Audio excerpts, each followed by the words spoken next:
Welcome in to Outkick the Show. Crazy, zany, wacky, anything can happen edition as the NBA trade deadline officially ended about 20 minutes ago. And I think the Cleveland Cavaliers even managed, I saw somebody tweet this, I'm not sure who it was, I think they even managed to get that A.J. McCarron deal done for the Browns, by the way. So much craziness, so much zaniness, much to get to. I am Clay Travis, as always. This is Outkick the Show. It's brought to you by sportsbookreview.com. If you are a gambler, and I know just about all of you are, you tell me all the time, what do I need to know about gambling? Who can I trust? Who can I not trust? I tell you to do your research online. Sportsbookreview.com has the gambling info you need. Do your research, educate yourself before you wreck yourself. Check them out. They're giving us articles as well. Check out sportsbookreview.com and you will be glad that you did. I'm telling you that there is a lot to learn there. I am also telling you right off the top here, I want to give props to someone. I never would have believed this was going to happen. It's pretty wild. I'm getting old.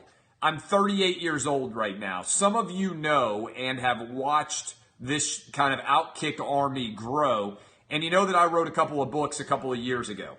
And I'm working on a new book right now. It's about to be officially sold. I'll be able to tell you more about it. My hope is it's going to be out this fall.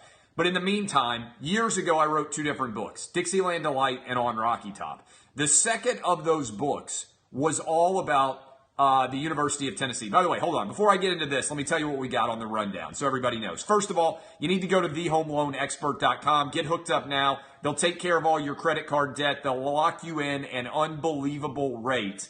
Make sure that you make the smart decision. As I tweeted yesterday, maybe your classes didn't come together like you hoped they were. If you want to buy better players for your college, you better save money while you can. And so, let me tell you that. Go to thehomeloanexpert.com right now. Anywhere in the country, tell them Clay Travis sent you, and they will close you out. You'll get a free year Outkick VIP, which means you'll get an autographed copy of my new book, which hopefully will be out, and I'll be able to talk more about here shortly. What do we got to talk about today? The NBA trade deadline insanity. Jimmy G gets the biggest NFL contract of all time. Michael Smith from WokeCenter, a.k.a. SC6, a.k.a. what you used to know as SportsCenter, tees off on ESPN management. But I want to start here again. And circle back around. If you guys remember, when I wrote On Rocky Top, I believe that book came out in 2009.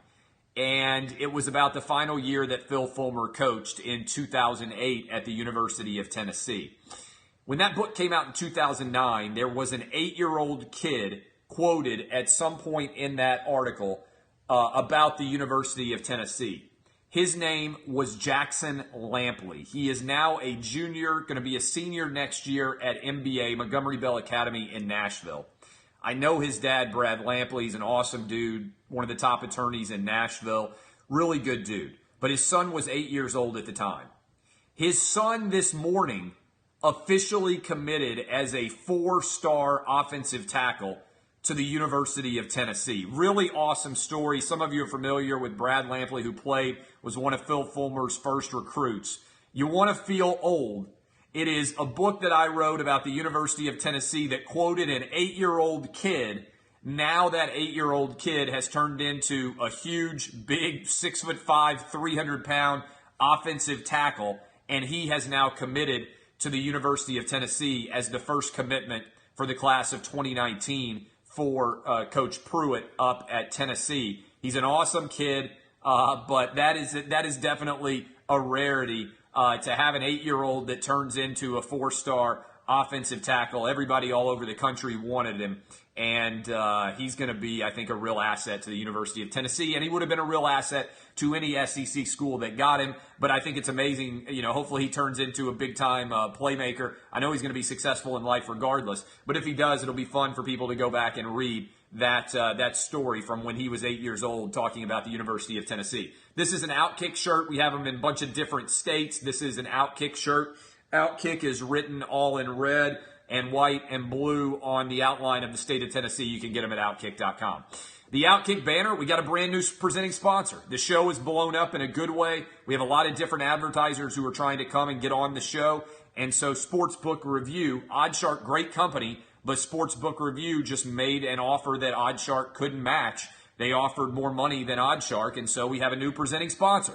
So there have been new banners ordered for sportsbookreview.com. I encourage you guys to go check out the website if you want to inform yourself in the gambling universe. Oddshark's still a great company. We'll still talk to John Campbell on the radio show, all those things. But Sportsbook Review just stepped up and said, you know what? We want to be affiliated with the Clay Travis brand, much like a lot of this other stuff. I mean, they're sending me helmets. I got lots of stuff coming from everywhere. So let's get to the stories. Trade deadline in the NBA. The NBA, basically, I've been saying this for a long time. The season's going to end with the Golden State Warriors, barring substantial injury, winning their second straight title, their third in 4 years. But in the meantime, there is a lot of drama surrounding the NBA, and so most of it had to do with the Cavs. And I'm just going to try to sum it up for you as best I can on what exactly the Cavs did. And this is actually my boss at Fox Sports Radio, Scott Shapiro, who has built a really good sports talk network at Fox Sports Radio, put this out in a nutshell. And so I'm reading from his tweet. The Cavs acquired the following players: George Hill, Rodney Hood, Jordan Clarkson, and Larry Nance Jr., the final two from the Lakers. They shed 6 players. They basically remade the entire roster. This is wild. They no longer have Isaiah Thomas, who has been shipped to the Lakers. They no longer have Derrick Rose, who, remember when he was an MVP caliber player, now he's a shell of his former self. They sent Dwayne Wade back to Miami for a second-round pick, basically got rid of him. Jay Crowder, Channing Frye, and Iman Shumpert all gone. So again, to reiterate, the Cavs added 4 players. They got rid of 6 players. And the Cavs have improved their chances of winning a championship this year. According to the odds makers, their odds, I believe, were 8-1. And the most recent number I saw, they dropped to 4.5-1. The Warriors are still a prohibitive favorite overall. But again, they basically remade their entire roster.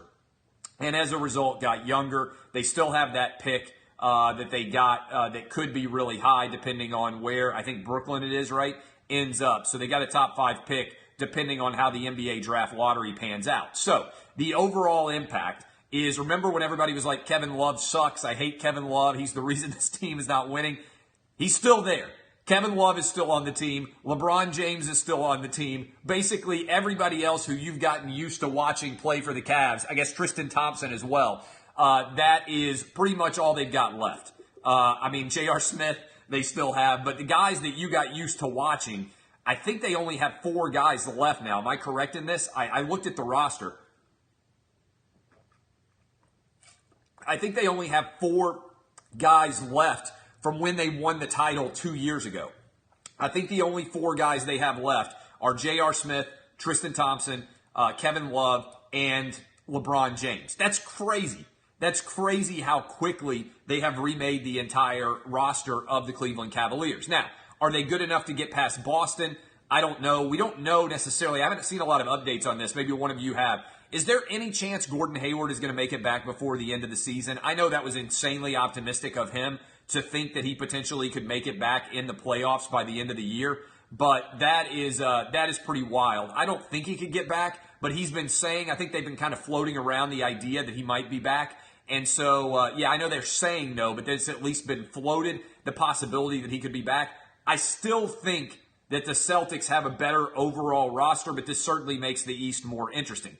I think it's rearranging the deck chairs on the Titanic to basically say that anybody other than the Warriors is going to win. But their defense, really, for the Cavs can't get any worse. So this is a massive move right before the trade deadline for all of this to have happened. This is a big story. Obviously, we'll be talking a lot about the NBA trade deadline and the overall impact as it just ended about 30 minutes ago. Nothing happened with DeAndre Jordan. He was not shipped away from the Clippers, and so he remains the last kind of vestige of what was supposed to be a great Clippers guy, a great Clippers team. Meanwhile, Blake Griffin got to the Pistons. Hasn't gotten a lot of attention, but I believe the Pistons are 5-0 since Blake Griffin got to the Pistons. The other thing I would say about this, looking larger scale, this is the Cavs basically putting all their chips in the table and saying, LeBron James, please stay with us. because I think what's going to happen is LeBron is going to leave and he's going to go somewhere new. And in fact, OddsShark put out odds on where LeBron James will go. And this is actually interesting. Where will LeBron James go next? The Rockets are now a substantial favorite to get LeBron James services.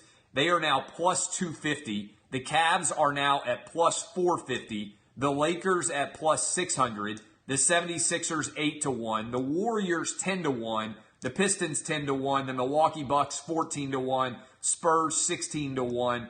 And the Heat 25-1 on the latest numbers there of where LeBron James will play. Now, the Lakers have theoretically cleared a lot of their overall space to make a run at LeBron James because, and I forgot about this, Isaiah Thomas's contract is expiring, as well as the contract of whoever else they got. I don't remember. It's not important in the grand scheme of things. So this is an intriguing kind of setup. And I don't even want to talk about where LeBron is going to go because it's going to be a topic for like 2 months. And when you're like me and you talk on the radio for 3 hours every day, this is like June for me. I already can see my life. I can already see it flashing in front of me. What I am going to talk about in June is where LeBron James is going to go. For an entire month, I'm telling you right now, that's why I'm taking a big vacation in June. For an entire month, I'm going to sit down in front of my microphone and I'm going to say, okay, well, what if LeBron goes to X? Well, what if LeBron goes to Y? Well, what if LeBron goes to Z? And I'm going to open up the phone lines. I'm going to say, where's LeBron going to go? And it's going to be loaded lines, and everybody's going to have an opinion about LeBron James, and I'm going to want to shoot myself in the head with a nail gun because it's going to be the same topic every day. But I already know what's coming. That's going to be all of June. But I want to say this right now, and I'm going to mention this on the show tomorrow. Why would LeBron James insist on a max contract? I haven't heard anybody else ask this question. Why would LeBron James, who is going to make $1 billion, he may already be a billionaire for all we know, why would LeBron James insist on getting a max contract? If I were advising LeBron James right now, what I would tell him is, dude, you're 33 years old. You are already a billionaire. You don't need to make $35 million a year and get a max contract. The best value you could create for the rest of your career is to win a couple of more championships on a best team you can go join. So if I were LeBron James, and I mean this honestly, and I'm saying this now as a guy who's rich, but nowhere near as rich as LeBron James. If you told me right now that I could give up 10% of my wealth at the end of my career, and I could be elected to the United States Senate, I would take that trade in a heartbeat because my legacy would be substantially different as Senator, or for that matter, Governor Clay Travis, than it would be as Clay Travis, this dude who created a media brand out of nothing, wrote a few best-selling books, made millions of dollars off of his work, and then just decided that he was going to move down to the beach and chill for the final years of his life. In other words, I at some point am going to have enough money where I'm not going to need to maximize my overall revenue. Because I'm going to sit around and I'm going to say, once I've got, I don't know what the number is. My number used to be 20 million. I think I'm going to get there pretty easy. Maybe it's 50 million. But once you hit a certain number, like the bell goes off in my head and I say, you know what? I've got enough money. I've got money to do everything that I want to do for the rest of my life. And now my goal becomes, what do I want to do to make sure that my life is as fulfilling as it can possibly be, right? I don't know what that number is. Maybe it's 100 million. I think I could get to 100 million. I said that with the guys at Barstool, and they're like, 100 million, you're never going to get there. They were making fun of me. But if you're worth 10 million now, and I'm 38, is it crazy that I would be worth 100 million at 88? I mean, I don't see that as crazy. If I had $100,000 right now, and I was telling you my goal was to be a millionaire by the time I was 88, you'd all say, yeah, I think you could 10 times your money over the next 40 years. I don't know why that's an outrageous idea. No, I said $100 million. I said $100 million was my goal. And they're like, oh, you're never going to make $100 million. I think I could definitely make $100 million. I'm part of the way there, a substantial part of the way there already. So I don't know why that wouldn't make sense. I don't know who this guy is, but I mean, if you're going to try to get an advertiser for somebody, that's my job. All right. I am in the business of giving advertisements out. If you want to spend money to be advertised on this show, then you pay me. You don't come into the comments section and try to advertise. But if you get to a certain dollar figure, it doesn't matter what that dollar figure is, at some point in time, maximizing more dollars isn't your goal anymore. I think I'm not there yet, but I think I'll one day be there. And if you can get there, that's where I think LeBron is. And so if I were in the business of trying to decide how to make money going forward, then I would be advising LeBron James, you'll make more money on the back end of your career if you are a 5-time champ than you will if you're a 3-time champ and you make a max contract deal and you never win another championship. So anyway, I just think that makes the most sense. And I don't know what the outcome is going to be, but if I were LeBron James, I wouldn't be looking for a max contract deal. I'd be looking for a max opportunity to win a championship deal wherever it might be. All right, Jimmy Garoppolo. As if there wasn't enough news going on right now, I just want you guys to pin that thought because everybody's talking about who can afford a max contract deal for LeBron James. My question for you is, why does LeBron need a max contract deal other than for ego? If you know you're great at what you do, then why not just make the best possible conclusion to your career as opposed to maximizing your revenue in the process? This is according to Mike Garafolo, great reporter, NFL Network, first person that I saw who had that.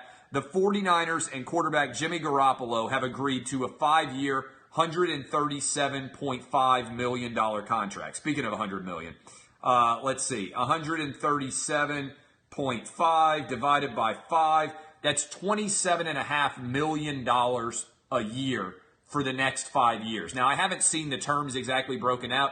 What's a signing bonus? What's officially guaranteed? You know how these NFL contracts work. You can hear a big number, and then only a couple of the years are you likely to get the money or anything else. So you don't know exactly what the overall outcome is going to be. But if I am Aaron Rodgers, if I am anybody out there in the world of quarterbacking whose agent is representing a big-time quarterback, I love this. This, by the way, once you start making money, you root for everybody else to make money. So when I hear that Jemele Hill is making $4 million a year from ESPN, my first thought is that is, first of all, more power to her. $4 million a year for Jemele Hill. That is a lot of money, all right? But I want people to make as much money as possible. Colin Cowherd's deal is up at some point in the future. I want Colin Cowherd to make like $10 or $15 million a year. I want Skip Bayless to make $10 or $15 million a year. I want Stephen A. Smith to make $10 or $15 million a year. Because much like athletics, for what I do, a rising tide lifts all boats. Because then they look at Clay Travis and they say, man, we can sign Clay Travis for $3 million a year to do this television show, and he seems cheap, right? I mean, right? That's why I think now when I'm 38, I think, man, when I am 52 or 53, when I'm Colin's age, I want to be making Colin Cowherd money. And when I'm Skip Bayless's age, I want to be making Skip Bayless money, right? So to me, or Stephen A. Smith money, or whatever that is, I root for everybody to make as much money as possible.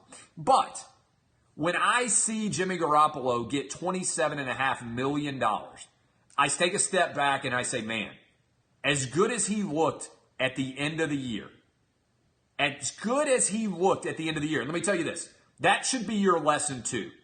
Don't begrudge people who make money. Try to make the money that they do. You want to know the difference between a helicopter dick and a mosquito dick is a mosquito dick looks at what other people make and says they aren't worth it. A helicopter dick says, if you're worth that money, then I'm worth more. All right? Think like a helicopter dick, not like a mosquito dick. That's an important distinction there. Because a lot of people in America, when they hear somebody makes a salary, they think, oh my God, that person isn't worth that. I don't think that. I think if that person's worth that, then I'm going to make more than they are. That's America, baby. That's the market. Think like a helicopter dick. Don't worry about what other people have. Look at them as motivation. Say, good for them. If they can do that, then I can do it too. And if you think like a mosquito dick, you say, oh, she doesn't deserve that. She doesn't deserve to make that. He doesn't deserve to make that. No. Think like a helicopter dick. God bless them for taking advantage of their high-end market rate. I want to do the same thing. And that's how I would think if I were a quarterback right now. Now, a lot of people react to Jimmy Garoppolo. Now, here's the other thing. If I am John Lynch or I am the owner of the 49ers and I'm sitting back looking at that number, I just say, man, this is a big risk based on a relatively limited sample size. People went after Matthew Stafford when he got a $27 million contract.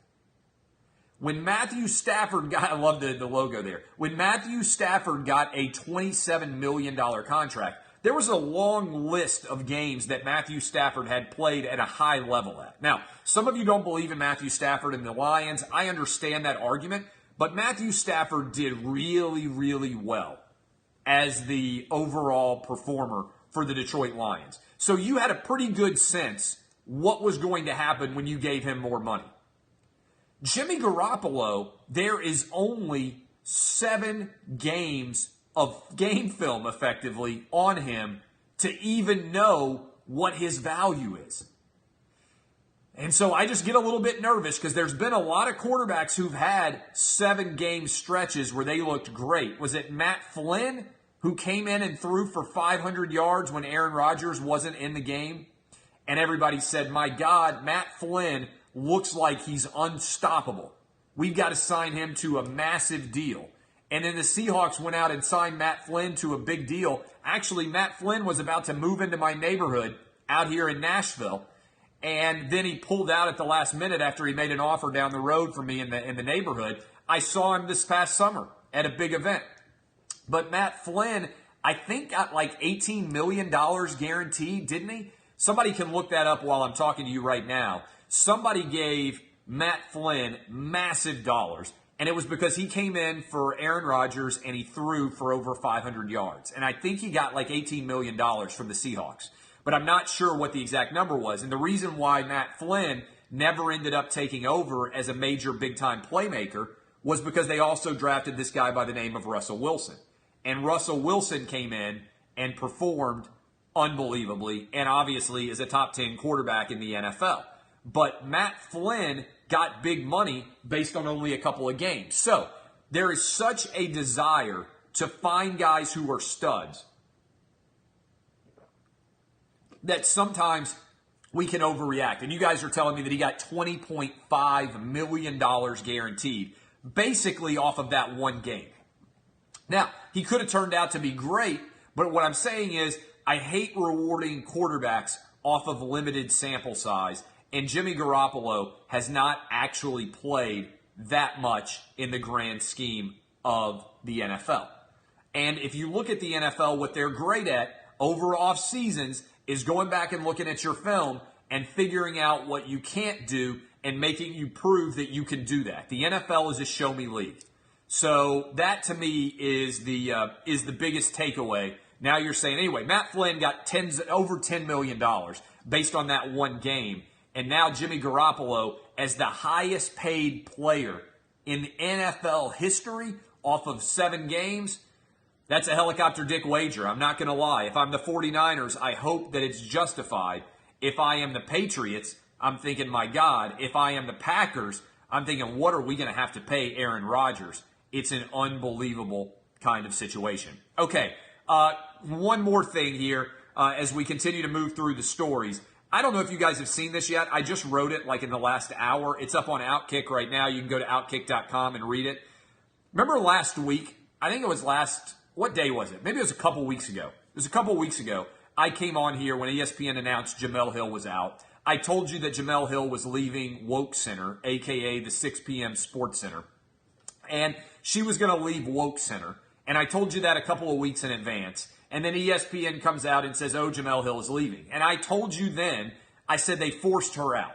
I said they did not want her to continue to be at SportsCenter, and she's going to be forced out of WokeCenter. And I told you this was all going to happen. I told you it would probably happen right after the Super Bowl. And lo and behold, her final show is on the Friday before the Super Bowl. And then she goes on Al Sharpton and accuses Donald Trump of racial pornography and all of these things, okay? So what is fascinating about this in general is that Michael Smith now, and a lot of people, Jemele Hill said, oh, there's rumors out there that this wasn't my choice There is that I was forced out. You know where this is coming from. It's not true. All these things, okay? I told you that she was forced out. Now Michael Smith, her co-host, went public on a podcast from James Andrew Miller, this Origins podcast. He's basically the ESPN official biographer, the stenographer of ESPN. And Michael Smith went out and said this. What I told you was they changed the show to make it more SportsCenter and less WokeCenter. And as a result, he's hosting the show by himself now, but he basically confirmed once more, what do I say? Who gets it right? This guy gets it right. I told you guys this, and of course, I'm right. And this is Michael Smith confirming that they changed the show to force Jemele off of SportsCenter. Here's what he said. There was a time we weren't even talking to each other anymore. Like no more Michael and Jemele, not less, not here and there. No more Michael and Jemele talking. No more of their commentary. By the way, I love him going third person here like he's fucking Sonny Bono talking about Cher. As if anybody in the grand scheme of things cares about Michael Smith and Jemele Hill, all right? Third person here. No more Michael and Jemele talking. No more of their commentary. It's just strictly live shots and analysis. That's what pissed me off so much. I was like, wait a second.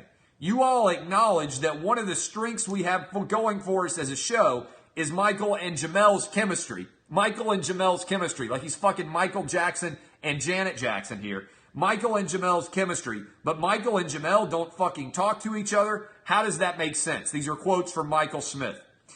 He also said ESPN pushed the panic button. It gave in to critics. And he said his bosses at ESPN weren't built to take the criticism. And then he continued. Instead of saying, no, this is the vision for this show. This is what we're doing. This show is about Michael and Jemele and their opinions and their chemistry, and they're going to do SportsCenter their way. Instead of sticking to that vision, we immediately tried to merge two things. It was very frustrating. They got what they wanted, which was Michael and Jemele being muted. Again, third person. And that frustrated the shit out of us. He then said, as I quote, asked how he planned to continue as the solo host on SportsCenter, Smith said he plans, quote, to do the same shit I've been doing for the past 14 years at ESPN. All right, first of all, going third person here is hysterical. But what this is demonstrating is what I told you guys, okay? And first of all, I don't know if ESPN is going to respond to this, but that's pretty aggressive criticism of their bosses and their network. I would think that they got a woke-up call, well said, a woke-up call there.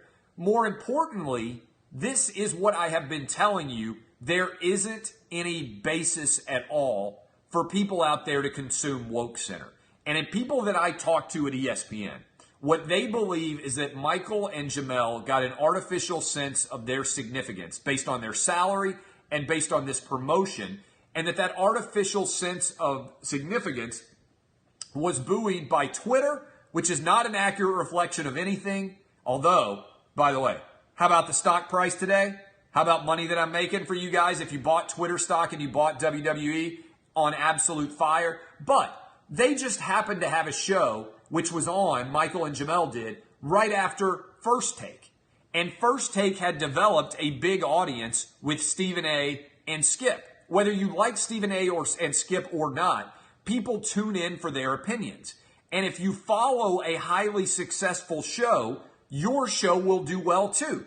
That's the number one lesson of hits, okay? Anywhere out there, if you have one hit show and you follow it up, the next show is likely to be a hit too. This was like the lesson of NBC. You know when Seinfeld took off? It was when they put Seinfeld right after Cheers. And I always have to think about this now because you guys are so young. Seinfeld was a television show. It was really popular. There was this guy named Jerry Seinfeld. He was the title character. And he had a friend named Elaine, and he had a friend named Kramer, and he had a friend named George. And they all lived in an apartment building in New York City. For all you kiddos out there who weren't even born when this show went off the air. It was fantastic. Before that was Cheers. It was a show set inside of a bar in the Boston area. And also, they had other shows, such as Friends, which was a show about three girlfriends and 3 guy friends and the crazy hijinks they got into in New York City. All right? All of these things were the background. But yes, somebody just said HBO does this. Guess what? If you put a show on after Game of Thrones, it's going to fucking dominate. Doesn't matter what the show is. The show could be me standing there twirling my dick for 30 minutes. If you put it on after Game of Thrones, millions of people are going to watch it. I'm telling you right now, you put me on there with my dick just standing there helicopter dicking over and over and over again for 30 minutes, millions of people are going to watch. And they're going to be like, man, this guy twirls his dick better than anybody's ever twirled his dick before, because everybody only praises HBO shows, right? Like, HBO shows the greatest thing ever. You put on me right after, or somebody who's more entertaining, like Greg Oden, that can actually go helicopter dick. He could probably knock the camera over. You put on somebody like that, then everybody's going to watch. It's all about programming. And I think what happened with Michael and Jemele is they didn't give enough credit to the fact that people were there because they watched First Take, and people are lazy. And when they watch one show, they're likely to let the next show come on after it and watch it as well. It's why shows rate highly if they come right after big sporting events. We used to get a show every now and then at FS1, Thursday Night Football or Friday Night Football. And our show would come on right after a game, right after millions of people watched the game. And then they'd look at the ratings, they'd be like, wow, millions of people watched your show. And I'd be like, yeah, because it came on right after the football game ended. And everybody who was watching the football game just stayed in front of their television screen and they kept watching. It's flattering to me that millions of people might watch it, but the reason they're there has nothing to do with me and everything to do with the football game that was on in front of me. And that's why, like, for instance, SportsCenter, when it has a great lead-in, millions of people watch it. And that's why for the Super Bowl, it's such a big deal what show gets put on right after the Super Bowl. What was the show that came on right after the Super Bowl this year? I didn't keep watching because I came home to get my kids to bed and go to bed myself because I'm an old man. I have to get up so early. But what was the show that came on right after the Super Bowl this year? This Is Us, right? Everybody loves This Is Us. There's always somebody dying and people are always crying and everything else. That's what I know about This Is Us. Tens of millions of people watched it. They could have put on anything and tens of millions of people would have watched it because 100 million people watched the Super Bowl. So that's the way that has to happen. That's what happens. The best possible place for any show is right after the Super Bowl. So the lesson here is don't overrate yourself. Understand where your audience comes from. Now, there are certain people like me who built an audience out of nothing. I literally started at 0, and now we're in the millions. Like, I started writing online with 0 people. I've had some help, but for the most part, I've never really been, it's not like somebody's been like, oh, I'm going to make Clay Travis a star. I've had to just grind this shit out all by myself. So I'm not that cocky about that. As I would be if suddenly they put me on television and they made me a star because of the television network. For better or worse, I've created my own audience. And it's you guys. And I love all of you, even though many of you hate me. I am Clay Travis. This has been Outkick the Show. We'll be live tomorrow, Friday edition, 6 to 9 a.m. Eastern. Make sure you listen. Nearly 300 AM, FM stations nationwide. We'll be breaking down the NBA. We'll be breaking down Jimmy Garoppolo's new contract. And we'll be having a lot of fun in general. I appreciate all of you. My name is Clay Travis. You can go follow me on Twitter at Clay Travis. I'm doing it all by myself almost. Some good friends. Remember, Seinfeld, television show, used to be on. Check it out. If you haven't ever seen it before, it's pretty good. I'll talk to you guys tomorrow. D-Bap, remember, I love you, and don't be pussies. See you tomorrow.